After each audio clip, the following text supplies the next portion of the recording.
જય માતાજી, જય ભોળાનાથ।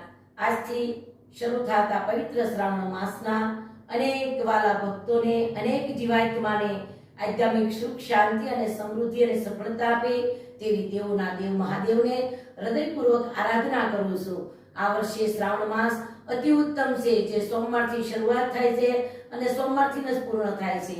આ મહિનામાં 5 સોમવાર આવે છે, તેવા 72 વર્ષમાં આ યોગ આવ્યો છે।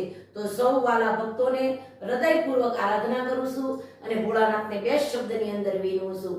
ભોળા તારા પગે મને પડવા દે, કેદારનાથ મને ચડવા દે, શિવલિંગ ભોળા તારું લાગે રૂપાળું, એક કે પ્રતિષ્ઠા મને કરવા દે, કેદારનાથ મને ચડવા દે, જન્મો જન્મનો જીવ ભોળા